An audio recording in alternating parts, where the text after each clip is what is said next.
Imagine you're walking through the streets of ancient Rome in the year 67 AD, and you see something that sends a chill down your spine. The Emperor Nero is strolling through the forum with what seems to be his new wife, a stunning young woman dressed in silks and jewels. But whispers follow them everywhere, because everyone knows the shocking truth. The woman at Nero's side was once a boy named Sporus. What Nero did to Sporus is one of the most disturbing examples of abuse in history. Before we dive deeper into this unsettling story, if you enjoy learning about hidden truths from the past, consider hitting the like button and subscribing for more content. Also, feel free to leave a comment below to let me know where you're tuning in from. It's amazing that we're connecting across time and space, exploring these ancient stories together.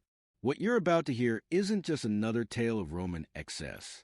It's about how absolute power can twist love into obsession, grief into madness, and turn a person into a mere object in the hands of one man's dark fantasy. You might not know the name Sporus, but his story will stay with you long after you're done listening. Let's start with the man who made all this possible. Nero wasn't always a tyrant. When he first became emperor at the age of 16, many Romans were hopeful. They saw him as the beginning of a new golden age. He lowered taxes, funded public entertainment, and even performed in plays, winning the affection of the common people. But as time went on, power began to corrupt him. By 65 AD, something inside Nero had broken. His paranoia was growing, and his isolation as the sole ruler of the empire must have been overwhelming. No one could challenge him or tell him he was wrong. Then there was the one person Nero truly loved, Poppaea Sabina. She was everything he thought he wanted, beautiful, intelligent, and ambitious. She shared his dreams of glory. Poppaea was more than just a pretty face. She had sharp political instincts and was a powerful ally or a dangerous enemy. When Nero first saw Poppaea, he was already married to Octavia, the daughter of the previous emperor. Their marriage was cold and unloving, a political arrangement. Poppaea was everything Octavia wasn't, vivacious and commanding, while Octavia was quiet and reserved. Their affair quickly escalated from a scandal into something far more dangerous, obsession. Nero wasn't just attracted to Poppaea's beauty. He was consumed by her. His behavior became erratic and possessive. He would explode with rage if other men looked at her, stationing guards around her for protection, but really to keep watch on her every move. He showered her with lavish gifts, draining the imperial treasury. But the most disturbing part? Nero began to change reality itself to keep her. He divorced Octavia, a move that shocked many, and publicly declared his intention to marry Poppaea in an extravagant ceremony. But even marriage couldn't satisfy Nero. He isolated Poppaea from her family and friends, surrounding her with people who owed their loyalty to him.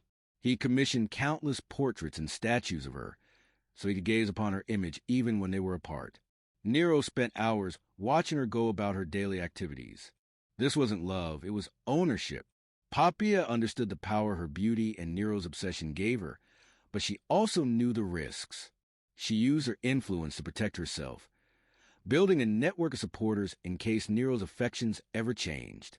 But she made one fatal mistake. She wasn't afraid to challenge Nero. Unlike everyone else in the court, Poppaea wouldn't hold back. She criticized his policies, mocked his performances, and stood up to him when she disagreed. One day in 65 AD, during a domestic argument, some say about Nero returning late from the chariot races, others about his theatrical pursuits. The situation escalated. Nero, already on edge, lost control. According to ancient sources, he either kicked or struck Poppaea, who was pregnant at the time. The brutal blow caused fatal internal injuries, and she died shortly after. Imagine the horror Nero must have felt when he realized what he had done. The man who ruled an empire with an iron fist had just destroyed the one thing he truly cared about.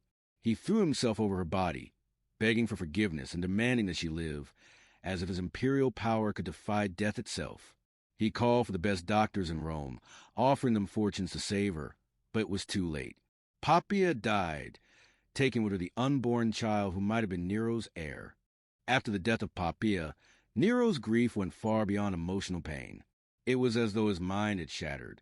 His mourning became infamous, refusing to follow Roman custom of cremating her body, Nero insisted she be embalmed and placed in a lavish tomb, more grand than even previous emperors. He declared her divine, set up a cult in her honor, and even spent days talking to her body, acting as though she could still hear him. The imperial court had to adjust to a new, uncomfortable reality. Courtiers were forced to pretend Poppaea was still alive, using the present tense when talking about her, and leaving her favorite seat empty at feasts. Anyone who dared suggest that Nero should move on was either exiled or worse. It was during this time that Sporus came into Nero's life, though the young man had no idea what was about to unfold. Sporus, around 14 or 15, had been born into slavery in the imperial household but was freed as a child. Raised within the palace walls, he had received an education meant for future administrative roles. While freedmen like Sporus enjoyed better living conditions than many common citizens, their status depended entirely on the emperor's favor. They could rise to power, but they could also be discarded or punished at any moment, with no legal protection. What made Sporus stand out to Nero wasn't his skills or intelligence, but his appearance. Ancient sources agree that Sporus looked remarkably like Poppaea, especially around the eyes and bone structure. In Roman belief, physical resemblance was thought to show a deeper spiritual connection. Nero, still consumed by grief, saw this as a chance to bring Poppaea back in a new form. The problem? Sporus was male. But to Nero, who had convinced himself he was a god and had spent months speaking to a corpse, changing someone's gender didn't seem like much an issue. What followed was one of the most cruel and calculated acts in history. Nero didn't just want Sporus to dress as a woman. He decided to make the transformation permanent. He summoned Rome's best physicians and ordered them to perform surgery on Sporus, aiming to make him appear more feminine. This wasn't just mutilation. It was a complete destruction of Sporus' identity. The procedure was dangerous, painful, and could have easily resulted in death due to infection or blood loss. Even if Sporus survived, he would never be the same. His future was changed forever, physically, emotionally, and socially. He would never father children or have normal relationships. Roman society would never consider him truly male again.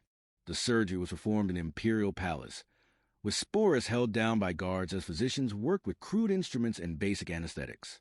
The process was excruciating, lasting hours. Sporus' screams went unheard.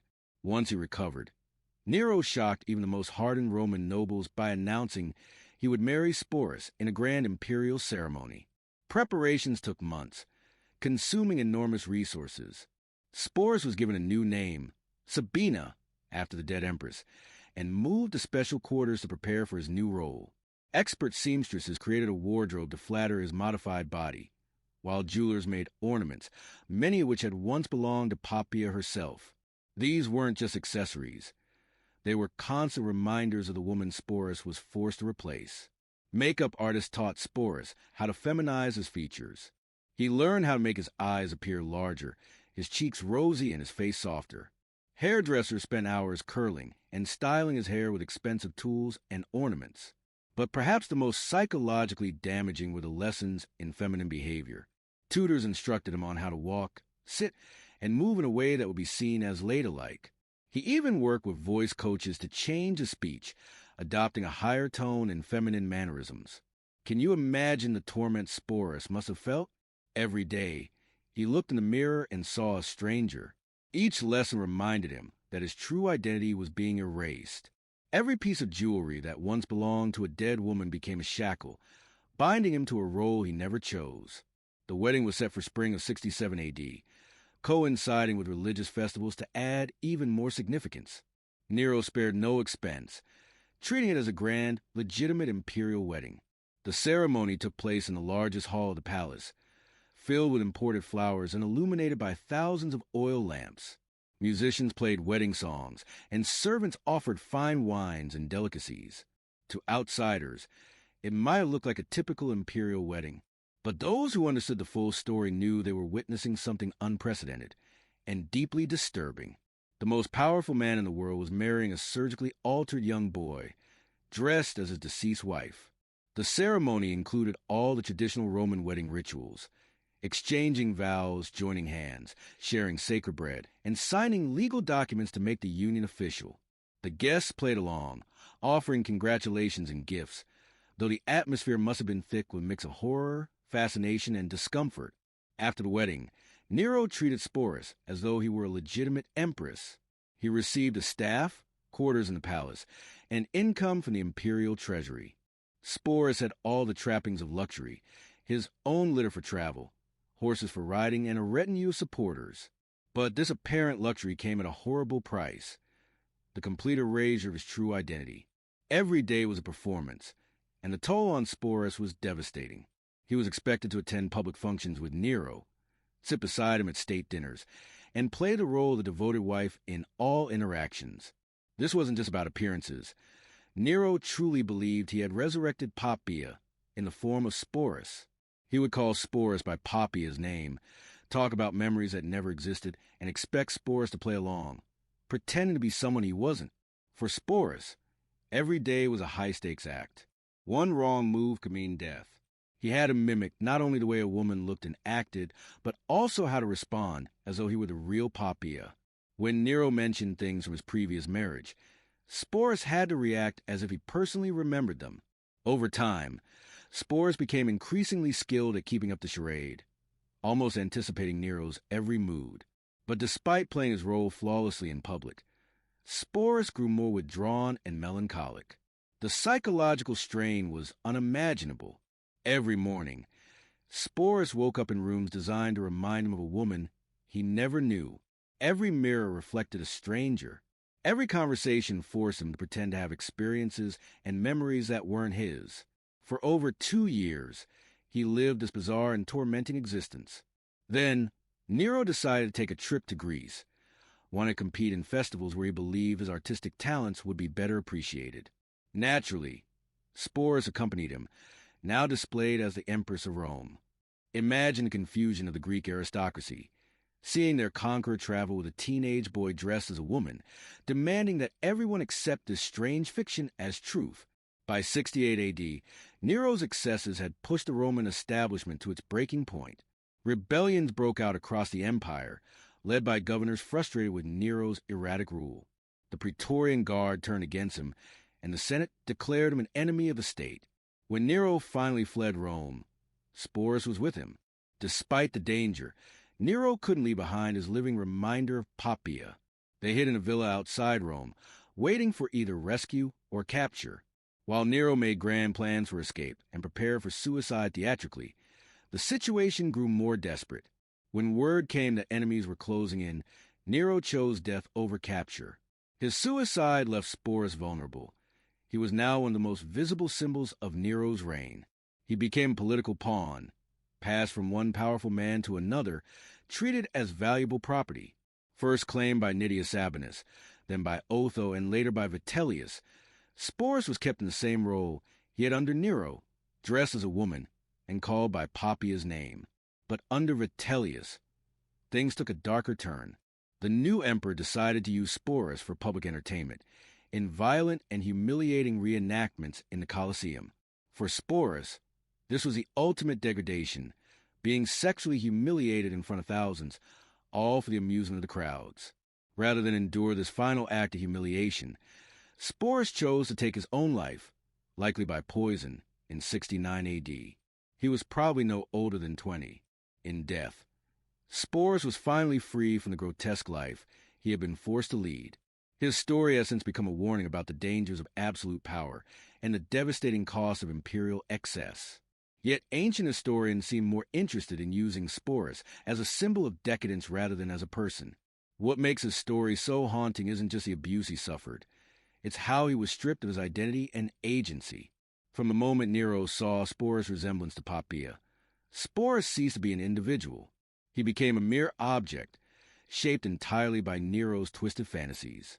The fact that Sporus chose death over further degradation shows that somewhere, beneath the layers of forced femininity and imperial conditioning, his true self still fought to survive. Sporus' tragic end speaks to both the cruelty of those in power and the resilience of the human spirit. His suicide was a final act of defiance, a refusal to be further degraded, even if it cost him his life. Tragically, we know almost nothing about who Sporus was before this transformation, what dreams or hopes he might have had. All of that was erased, replaced by a role he never chose. His story serves as a powerful reminder that behind every story of imperial grandeur, there are human lives marked by suffering and survival. Even across 2 millennia, Sporus' story deserves our compassion and attention.